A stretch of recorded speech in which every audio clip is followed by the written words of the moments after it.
నమస్తే.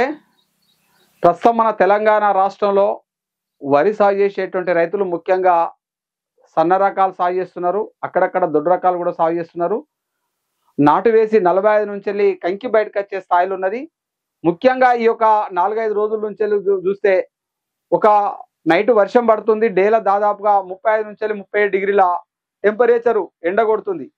దాదాపుగా 20, 25 సంవత్సరాల నుంచెల్లి మనకు చూసుకున్నట్టయితే ఉంటే ఆకునల్లి, ఈ ఆకునల్లి వచ్చినప్పుడు ఆకుల మీద మనకు గోకి తింటది పత్రహాతాన్ని. ఇది మనకు పోషకాలు అనేది తీసుకోదు.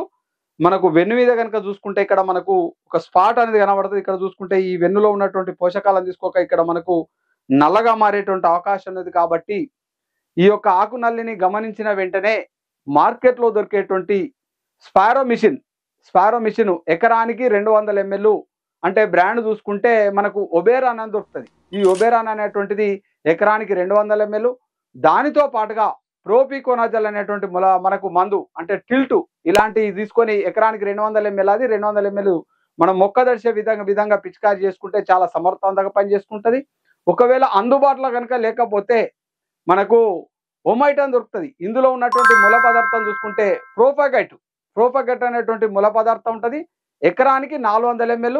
దాంతో పాటుగా ప్రోపికోనాజల్ అనేటువంటి మూల పదార్థం ఎకరానికి 200 ml తీసుకొని 150 నుంచి 200 లీటర్ల నీళ్లను మొక్క తడిసే విధంగా పిచికారి చేసుకుంటే కంకి మీద వచ్చేటువంటి కంకి నల్లి మీద ఇలా గింజ మచ్చ రాకుంటుంటది. ఆకు మీద వచ్చేటువంటి ఆకు నల్లి మీద కూడా సమర్థవంతంగా పనిచేసేటువంటి అవకాశం ఉన్నది. కాబట్టి కంకి బయటకు వచ్చే ముందల ప్రతిరోజు ఉదయం సాయంత్రం వేళలో గమనించుకొని చెట్టు నీడ దగ్గర ఎక్కువ వచ్చేటువంటి అవకాశం ఉన్నది. గమనించుకున్న వెంటనే ఈ ఆకు నల్లి నుంచి వెళ్ళి కంకి నల్లి నుంచి తప్పించుకోవడానికి రెండు మనం అనుకున్నటువంటి ఒబేరాన్ కానీ ఒమైట్ కానీ ఇంకొక కొత్తదనమైనటువంటి మూలపదార్థంగా చూసుకుంటే మనకు ఎథిక్సైడ్, అదే రకంగా మనకు ప్రోపగైట్ అనేటువంటి మూల పదార్థం, అంటే ఇది బ్రాండ్ చూసుకుంటే ఎండోఫిల్ కంపెనీలో సీజ్మైట్ అని దొరుకుతుంది. ఇది ఎకరానికి 400 ml. దాంతో పాటుగా టిల్ట్ అనేది ఎకరానికి 200 ml.